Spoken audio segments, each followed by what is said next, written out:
Bismillahirrahmanirrahim. Assalamualaikum warahmatullahi wabarakatuh. Kita mulai saja. Pertemuan kali ini adalah pertemuan terakhir meeting di Google Classroom dan juga terakhir bukan Google Classroom, Zoom, dan terakhir di Google Classroom ya. Jadi memang hari ini hari terakhir. Jadi saya berharap Anda semua menyelesaikan tugas, terutama mungkin pertemuan ke-15 hari ini. Kurang dari jam 12 malam ya, kalau bisa.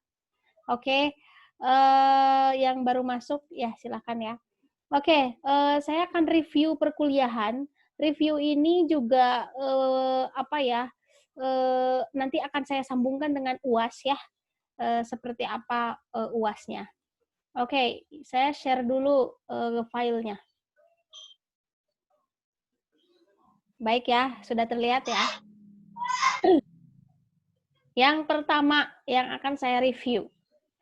Yang pertama yang kita pelajari setelah UTS itu adalah merancang materi ajar. Anda sudah tahu mungkin ya, dan mudah-mudahan sih sudah mengikuti pembelajaran ini. Walaupun tadi saya menemukan ada mahasiswa yang belum. Oke ya. Oke, mudah-mudahan Anda tidak. Jadi di materi merancang materi ajar, saya menyarankan kepada Anda semua untuk mendownload buku tematik kelas 1 sampai kelas 6. Jadi itu buku guru maupun buku siswa. Dan itu penting sekali untuk diketahui ya. Bahkan untuk dipelajari lebih dalam lagi itu penting. Karena dari buku guru tersebutlah kita tahu apa KI, KD, indikator, tujuan pembelajaran, bahkan bentuk KBM di dalam tematik itu seperti apa, yaitu ada di dalam buku guru. Begitu. Oke, saya ingin tanya ke Kiki deh. Kiki sudah download semuanya bukunya, Kiki? Kiki Karlina? Iya, Bu. Belum semua. Kenapa, Ki?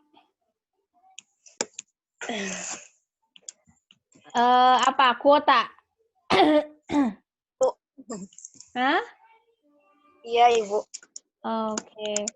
Oke, Ki, untuk Kiki dan kawan-kawan, jika misal ya Anda kesulitan dengan kuota atau tidak memiliki kuota atau apapun itulah ya yang tidak memungkinkan untuk online, saya berharap kapanpun itu, misalnya Anda punya kuota ya gitu, entah minggu depan, entah hari apa, entah kapan, tolong Anda tetap ikuti setiap langkah-langkah pembelajaran yang saya sarankan di roadmap ini, begitu. Karena mata kuliah ini ya tidak akan terulang kembali ya. Jadi saya berharap ya Anda bisa mengikuti pembelajaran ini. Oke ya. Ina Lisna udah download semua bukunya, Lisna, Ina.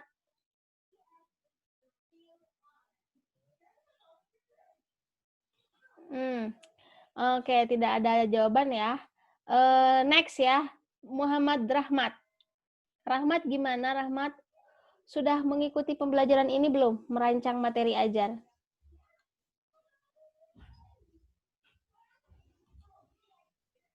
Halo?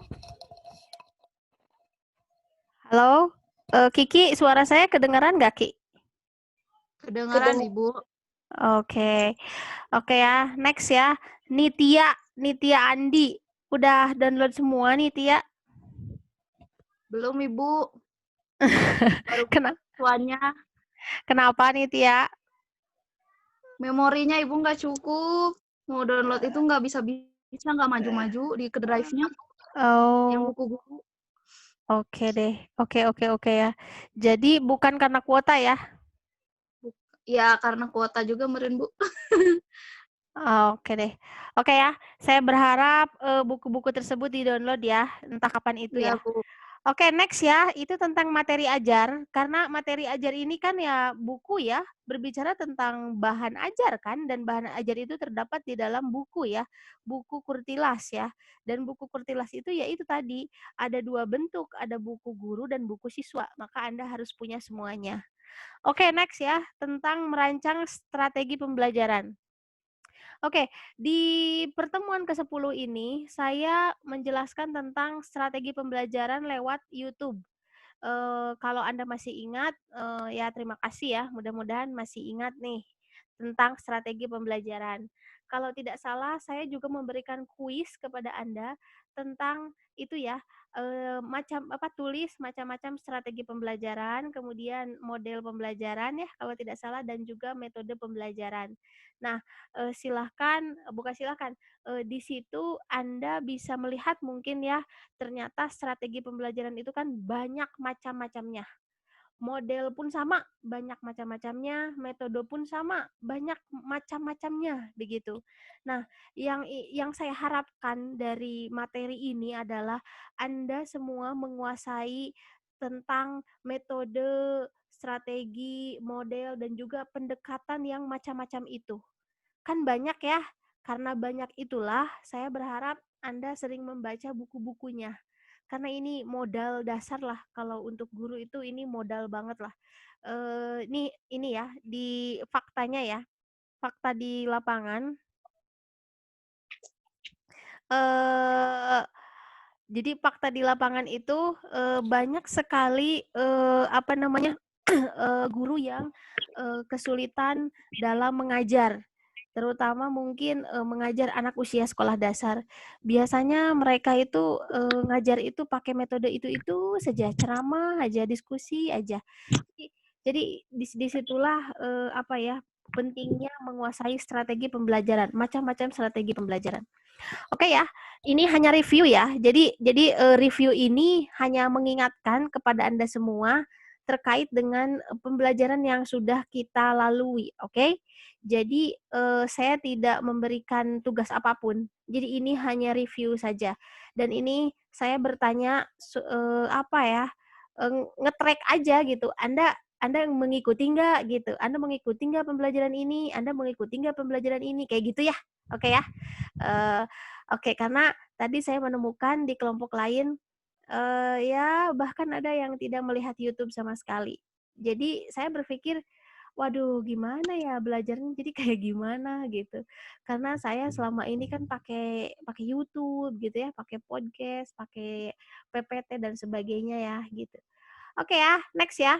Review yang selanjutnya yaitu tentang media pembelajaran. Di media pembelajaran, jadi saya mengatakan di media pembelajaran ini di YouTube ya kalau tidak salah, saya menjelaskan pakai YouTube. Kemudian saya memperlihatkan beberapa video ya pada Anda. Mudah-mudahan masih ingat nih. Di media pembelajaran saya memperlihatkan beberapa media barang bekas gitu ya. Contoh ada YouTube-nya, media barang bekas. Kemudian ada juga video yang kedua tentang media teknologi masa kini. Dan yang ketiga ada media teknologi masa depan. Oke ya, mudah-mudahan Anda masih ingat nih. Saya mau tanya dulu deh sama Muhammad Lutfi. Oke, Lutfi gimana Lutfi? Menurut Lutfi, video-video yang saya share di pertemuan ini ya, merancang media pembelajaran. Lutfi.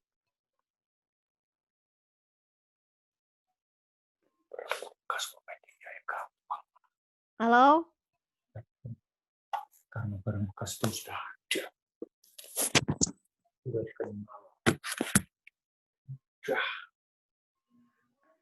Halo Lutfi? Halo Lutfi?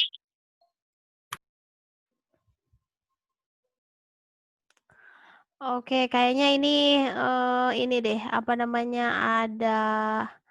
ada gangguan. Next ya, Kartika. Halo?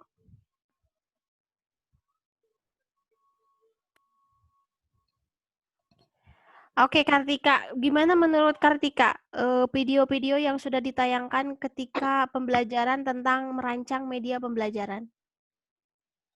Kalau yang tentang merancang media pembelajaran tuh kemarin yang saya dapat pahami itu untuk media sendiri kita bisa mengembangkan dari lingkungan, jadi nggak harus artinya gini loh Bu, di mana kita mengajar itu daerah atau lingkungan di mana kita mengajar itu kita bisa menyesuaikan dengan media yang apa yang bisa kita gunakan.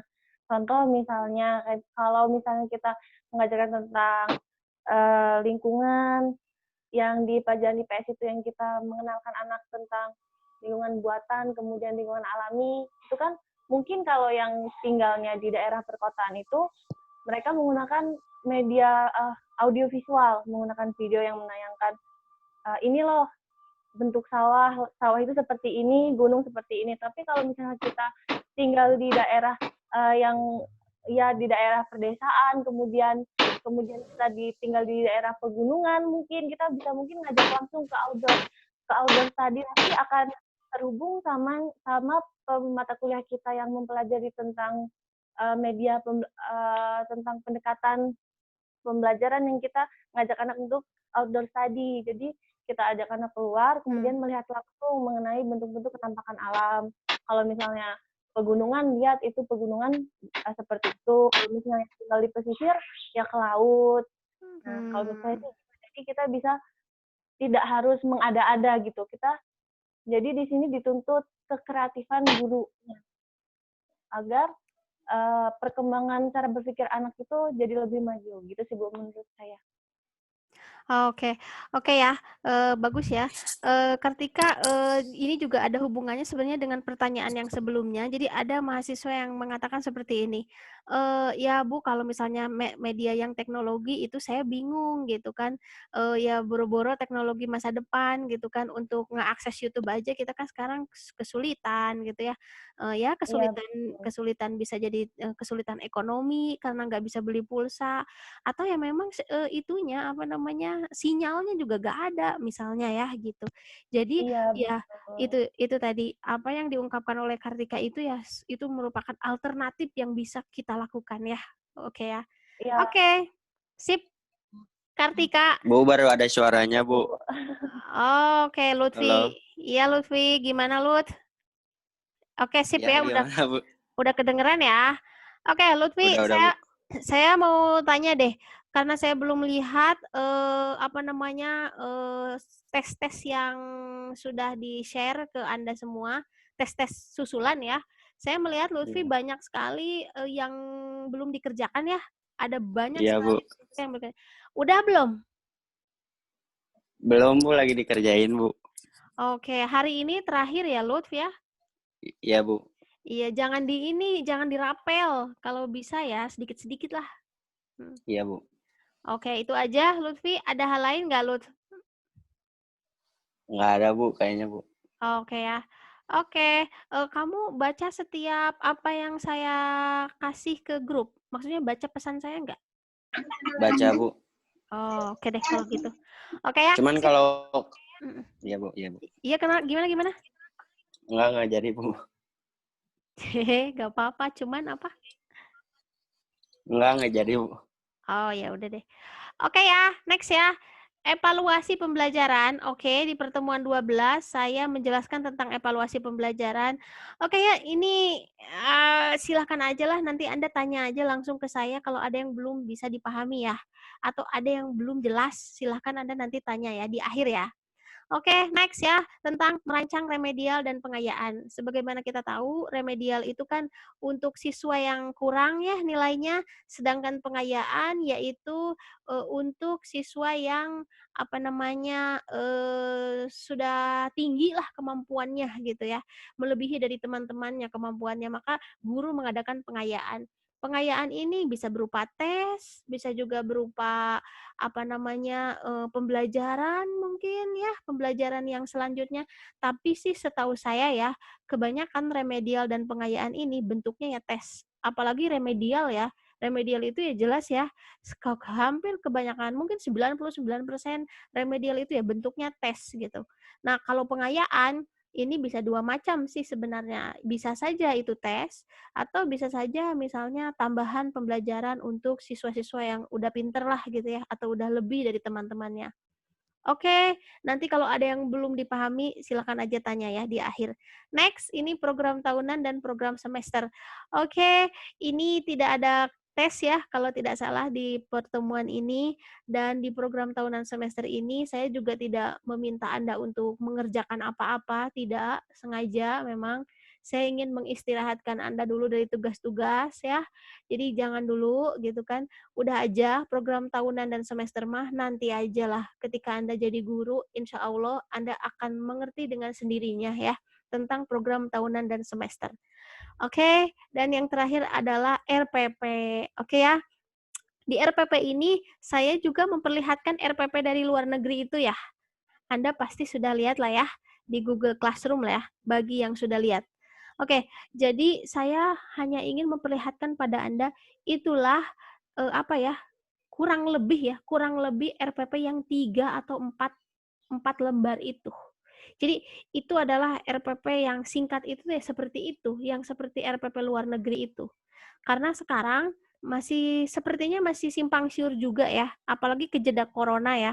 Apakah guru itu RPP-nya 3 lembar atau kayak dulu gitu. Tapi memang info yang terbaru adalah guru ini sekarang membuat RPP yang 3 lembar, sekitar kurang lebih 3 lembar lah. Intinya sedikit ya sekarang bentuk dari RPP itu lembarnya bisa 3 lembar. Dan saya mengilustrasikan kepada Anda, itulah salah satu contoh RPP yang dari luar negeri itu yang kurang lebih 3 lembar ya. Bahkan ada yang 2 lembar juga gitu ya. Oke, itu tentang RPP. Bagi teman-teman semua yang masih belum ya memahami atau ada yang tidak dipahami di mata kuliah, di materi pertemuan 9 sampai 15, silahkan Anda bisa tanyakan langsung sekarang ya. Oke, itu saja review perkuliahan dari saya. UAS semua diuaskan kecuali program semester dan tahunan ya, itu tidak diuaskan. Jadi yang diuaskan hanya 6 bab. Jadi 6 bab diuaskan dan itu pun 6 bab itu pun pilihan ganda. Jadi kalau misalnya ingin tahu seperti apa bentuk soalnya, Anda lihat yang UTS. Jadi ya itu gambarannya seperti itu, mirip seperti yang UTS itu. Jadi pilihan ganda dan soal-soal tidak akan keluar dari buku sumber. Jadi saya fokus pada buku sumber ya, mengambil soal-soal itu. Oke, silakan. Ada yang mau ditanyakan nggak? Itu saja review dari saya. Ya, yang sudah masuk ini Kiki, Linda, Nadia Nurul, Nitya, Lutika, ada Hilda Nirina, Nelly Sukma, Hera, Nadia Fadila, Mutiara, Meli, Muhammad Lutfi, Muhammad Rahmat. Saya nggak tahu Muhammad Rahmat ini ngedenger nggak ya gitu. Ya mudah-mudahan sih denger ya. Oke, karena saya nggak bisa dengar suara Muhammad Rahmat. Dan yang selanjutnya ada Muhammad Iqbal. Saya nggak tahu Muhammad Iqbal bisa dengar nggak. Iqbal, halo? Halo? Ini juga nggak tahu ya. Entah mungkin sinyal atau gimana. Kartika, Kirana Endah, dan Ina. Oke, Ina juga tadi nggak tahu juga ya. Suaranya tidak terdengar oleh saya. Oke, silakan. Ada yang mau ditanyakan tentang UAS, tentang RPP, atau tentang nilai, atau tentang tugas, atau dan sebagainya? Silakan dibuka aja unmute-nya ya. Ibu. Oke, Nitya. Kalau yang misalnya udah perbaikan tapi nilainya malah lebih kecil gimana? Ya, yang perbaikan itu kan dibagi 2 ya. Nilai yang sebelumnya ditambah nilai yang baru dibagi 2. Itu Nitya nilainya. Saya nggak tahu karena kan saya belum periksa. Saya belum periksa semua nilai-nilai yang menyusul ya. Saya belum periksa jadi saya nggak tahu nilainya berapa tuh. Oke. Nanti saya akan periksa sesuai disatukan dengan UAS aja sekalian. Jadi saya periksanya estafet aja bukan estafet apa ya namanya. Pokoknya semuanya deh sekalian gitu. Kalau kurang Aduh, saya nggak tahu ya. Kalau gini aja deh logikanya nih, Tia. Kalau misalnya nilai kamu 30 misal ya. Nilainya 30, nilai yang baru misalnya lah paling banter ya, misal 70. 70 tambah 30 berapa? 100 kan? 100 bagi 2, 100 bagi 2, 50. 50. Itu saya ngitung-ngitung rendahnya ya gitu. Kalau misalnya Anda nilainya 20 sebelumnya, kemudian nilai yang selanjutnya menjadi 70, ya 90 aja dibagi 2, jadi 45. Jadi sih prediksi saya ya ini, kayaknya sih kalau lebih kecil kayaknya enggak deh. Enggak kayaknya. Ya mudah-mudahan ya. Kayaknya kalau lebih kecil enggak ya. Tapi kalau naik sedikit, ya itu memungkinkan. Sangat-sangat memungkinkan naik. Tapi naiknya ya tadi, ya parah-parahnya ya naik dikit lah. Naik sekitar 30 poin. Atau 35 poin, entah 40 poin gitu. Itu nih dia, apa ya, gambarannya ya bagi orang-orang yang perbaikan. Gitu nih Oh gitu. Tia. Ya Bu, terima kasih. Oke. Next, ada lagi?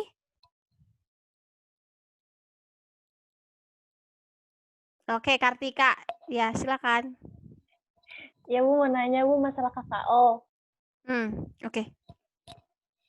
Jadi di KKO ini kan kita ada C1 sampai dengan C6. Kemudian dalam KKO ini kan salah satunya untuk merumuskan indikator pembelajaran, jadi ke tercapaian kompetensi dasar. Nah, dalam setiap indikatornya itu hanya boleh menggunakan satu KKO atau boleh dua, Bu? Kayak misalnya di kompetensi dasarnya, saya mempunyai di sini kompetensi dasarnya adalah menceritakan interaksi manusia dengan lingkungan dan pengaruhnya terhadap pembangunan sosial budaya dan ekonomi masyarakat di Indonesia. Berarti kita akan membuat indikatornya itu melihat KKO-nya kan Bu, artinya kita di sini memilih kata kerja operasionalnya yang cocok untuk dijadikan kata dalam membuat indikator untuk kompetensi dasar yang tadi. Betul. Nah, buat indikatornya itu kita boleh menggunakan dua kata KKO atau hanya boleh menggunakan satu KKO saja, Bu? Boleh 2. Boleh 2. Tapi tidak ditulis dalam satu indikator. Jadi 2 itu pisah. Oh, kayak misalnya gini ya, Bu ya. Untuk kompetensi 4.2, indikator yang pertama misalnya kita menggunakan KKO yang bagian C2 memahami, berarti ada yang menjelaskan. Nah, mungkin di sini saya bisa menuliskan siswa menjelaskan contoh kegiatan interaksi sosial masyarakat di sekitarnya. Itu untuk 4.2.1. Kemudian saya ingin menggunakan satu kata KKO lagi. Berarti nanti itu saya buat 4.2.2 lagi. Artinya dalam satu kompetensi dasar itu di indikatornya saya bisa membuat beberapa poin untuk indikator ketercapaian kompetensi dasar dengan menggunakan beberapa kata dalam KKO. Begitu ya, Bu? Sip, kayak gitu. Tapi saya mau menambahkan ya, kalau tidak salah, saya juga masih ingat sih kalau tidak salah yang indikator yang Kartika buat ya. Jadi gini, entah ini Kartika, entah ini siapa ya. Oke, KD-nya itu jelas-jelas di situ KD-nya itu 1.1 loh. 1.1 itu berarti kan KD tentang agama kan, sikap agama ya. Iya nggak? Iya, Bu. Nah, tapi si mahasiswa tersebut menuliskannya bukan tentang sikap, tapi malah tentang kognitif. Jadi, siswa dapat memahami keesaan Allah misalnya. Iya. Kalau misalnya sikap, kita kembali kepada KKO. Apakah ada kata kerja memahami di dalam sikap gitu? Nah, karena setahu saya memahami itu adalah kognitif gitu. C2 kalau tidak salah, memahami itu C2. Iya, C2. Jadi kalau misalnya apa tadi KD-nya adalah 1.1 atau KD-nya adalah 2.1 itu kan sikap ya. Otomatis yang harus kita lihat itu adalah KKO tentang sikap, jangan tentang si memahami menceritakan, memahami. Itu kan maaf ya, bukan menceritakan. Menceritakan itu bisa masuk ke keterampilan ya, psikomotor. Nah, jangan yang masuk ke kognitif gitu. Jadi kebanyakan mahasiswa itu ketika menyusun indikator, jadi KD-nya tentang sikap, tapi isinya tentang kognitif gitu indikatornya. Oh, gitu ya, Bu. Iya, saya juga masih sering kurang Ah, paham di bagian situ, Bu. Jadi di situ mm-mm. misalnya di kompetensi dasar itu ada 3.2. Berarti yang kita lihat itu adalah duanya, karena 3.2 kita lihat di sini di KKO 2 itu apa? Ternyata 2 itu adalah memahami. Berarti kita harus melihat KKO yang di bagian memahami gitu ya, Bu? Oh, enggak, bukan gitu maksudnya. Nah, 2 itu sebenarnya hanya penomoran saja, Kartika dan kawan-kawan ya. Itu hanya penomoran saja. Justru yang penting untuk dilihat itu adalah nomor yang awal, 3-nya itu. Oh, berarti kalau 3 itu KD tentang pengetahuan kan? Iya gak? Iya, Nah, menerapkan. kalau ya pengetahuan itu otomatis berhubungan dengan kognitif ya. C1, C2 sampai C6. Jadi silahkan Anda pilih kata kerja mana yang cocok untuk si KD tersebut yang tadi yang 3 itu, 3 titik kalau 3.1, 3.2, 3.4 enggak, itu 1 2 3 4-nya hanya penomoran aja. Bisa jadi mungkin 2 itu analisis gitu loh. Bisa jadi mungkin 2 itu menerapkan, bisa aja Kartika. Jadi itu tidak ada ngaruhnya ya. Cuman yang harus dilihat itu adalah ini KD-nya apa dulu. Nih kalau tadi misalnya contoh ya, KD 3.1. KD 3.1 itu siswa dapat memahami, misal siswa dapat memahami Quran surat-surat pendek. Otomatis kita harus mencari indikatornya itu ya di kognitif. C berarti C1 sampai C6. Nah, yang berhubungan dengan memahami itu apa? Berarti kan C2. Nah, kita lihatlah Iya. KKO-nya, kata kerjanya di C2. Baik, baik, baik. Ya, jadi lihat kata kerjanya di KD itu. Apakah dia memahami, menceritakan. Nah, kayak menceritakan nih. Menceritakan itu kalau tidak salah keterampilan ya? 4 ya? Menceritakan itu di C2. Oh maaf, C ya. Oh, berarti Iya, kalau masih di C2. C2, kalau KD-nya di situ apa nomornya? Siswa dapat menceritakan KD berapa itu? Di sini kalau di tempat saya ini di contohnya saya melihat kalau yang menceritakan 4.2. Kalau 4.2 berarti itu keterampilan, itu psikomotor berarti, Kartika, bukan yang kognitif. Jadi KD ini menentukan sekali itu nomor ya, nomor yang awalnya itu.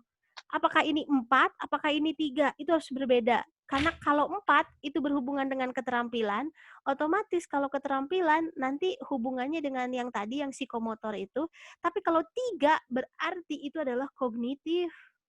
Pemahaman, Oh, mengetahui, menyebutkan, mengidentifikasi, kayak gitu. berarti penomoran pertama itu adalah kode tentang memisahkan ini keterampilan kognitif atau keterampilan sikap gitu ya, Bu, tadi? Iya, iya, betul. Jadi penomoran itu merupakan kode. Ini kodenya apa sih? Oh, 1. Berarti kalau 1 berarti dia ya gitu. Oke ya? Oke. Ya, Heeh. siap, Bu. Oke, ada lagi gak? Cukup sih, Bu. Kayaknya insya Allah cukup. Oke oke. Iya sih, ini yang indikator banyak banyak ya, banyak yang ini sih ya, banyak yang salah ya di penulisannya gitu. Ya mungkin karena memang kita terbatas juga ya dengan Betul, online. Bu. Karena kalau faktanya, ini sampai 2 jam, bisa 3 jam loh. Dan saya langsung membimbing langsung gitu. Oh iya ini jangan gini, misalnya ini begini, ini begitu. Jadi ya saya juga meriksa kemarin kan meriksa, oh ya udah ini salah, ini bener, ini salah, ini bener. Jadi gitu aja cepet aja gitu. Tidak ada feedback ke mahasiswa seperti hal di kelas gitu ya kan. Kalau di kelas enak ya gitu bicaranya. Kalau Betul, online itu betul. aduh gimana gitu ya. Ya, gini aja ya teman-teman semua, mudah-mudahan bisa memberikan gambaran ya gitu tentang indikator ini. Tetapi ada satu hal ya yang ingin saya tekankan pada Anda, tolong tetap Anda download buku guru. Karena di buku guru bahkan sudah ada indikatornya loh. Indikatornya udah Iya. ditulis. Indikatornya tuh udah ada di buku Kurtilas Guru itu. Jadi enak, Anda itu cuman bisa cuman copy paste aja atau apa ya? Ya pokoknya melihat buku Kurtilas aja gitu. Buku Kurtilas Guru aja itu enak gitu. Sudah ditentukan. Oke ya. Mudah-mudahan sih ada sedikit pencerahan lah. Oke. Ada yang lain? Terima kasih ya Bu jawabannya. Ya, sama-sama. Gimana? 5 menit lagi, silahkan. Ada yang mau bertanya lagi gak terakhir? Ya, Kiki. Gimana, Ki? Oke, terakhir ya, Kiki ya. Membuat RPP, pas kegiatan pembelajarannya bisa langsung ini kan ngelihat buku guru, jadi bisa copy paste gitu dari buku guru yang kegiatan pembelajarannya. Oh, boleh banget, karena susah ya. Kamu pasti susah ya, susah menentukan, aduh ini pakai model apa ya, ini pakai strategi apa ya, jawabannya tematik gitu kan, ayat tilu mapel, iya, saya menyarankan seperti itu malah. Saya menyarankan seperti itu. Saya menyarankan Anda menyusun RPP, lihat aja buku guru, oke? Supaya supaya dipahami lah gitu. Seenggaknya paham aja dulu gitu ya. Nanti kan terkait memodifikasi, menambahkan, mau merubah, itu mah nantilah step selanjutnya. Yang saya sarankan mah udah aja Anda buat RPP berdasarkan buku guru aja. Itu lebih mudah. KBM-nya udah ditentuin, model pembelajarannya udah, bahkan evaluasinya udah ada ya. Kemudian gitu kan KD-nya udah ada, indikatornya juga udah ditentuin, KI-nya udah jelas ada, tujuannya. Jadi Anda itu kayak memindahkan gitu loh, memindahkan dari buku guru ke bentuk RPP gitu. Minimal itu saja gak apa-apa. Minimal ngerti aja dulu bagaimana menyusun RPP. Nanti ya itu tadi untuk memodifikasi, merubah gitu ya. Itu nanti aja step selanjutnya lah. Insya Allah mungkin nanti kalau Anda jadi guru lah, pasti bisa lah. Oke? Kiki? Oke, baik ya. Itu saja review kali ini karena waktunya juga udah habis. Mudah-mudahan ada sedikit gambaran. Di sini yang sudah hadir itu ada Linda Halimatu Sadiah ya, Nadia, Nitya, Hilda, Nelly, Hera, Mutiara, Lutika, Kiki, Nadia, Meli, Lutfi, Rahmat, Kartika, Kirana, Ina, Iqbal, dan Ilham. Oke ya.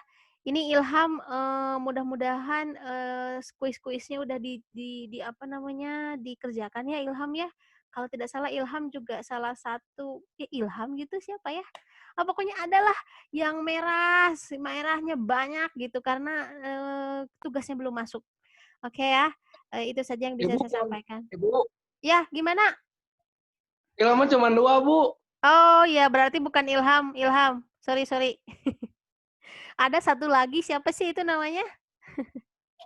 Siapa ya? Itu deh Yang pokoknya. waktu itu nih, Bu, dikasih sama Ibu nih, yang merahnya kuilamu udah diisiin, Bu. Oke, sip ya. Iya, saya lupa kayaknya. Saya lupa Ilham. Sorry. Oke, itu saja mungkin ya. Kalau begitu, sampai jumpa di kesempatan yang akan datang. Mudah-mudahan kita bisa bertemu di new normal. Oke ya. Terakhir mungkin pesan dari saya, tolong dibaca bukunya. Ya kalau ada yang perlu dihafalkan ya silahkan. Tapi ya itu tadi ya, saya sebenarnya berharap nilai Anda semua bagus semua. Saya berharap gitu. Tapi ya itulah tes-tes yang sudah saya berikan ya seperti itu dan hasilnya ya sesuai dengan kemampuan Anda. Itu saja dari saya. Mohon maaf lahir dan batin. Sampai bertemu kembali ya di lain kesempatan. Assalamualaikum warahmatullahi wabarakatuh. Waalaikumsalam.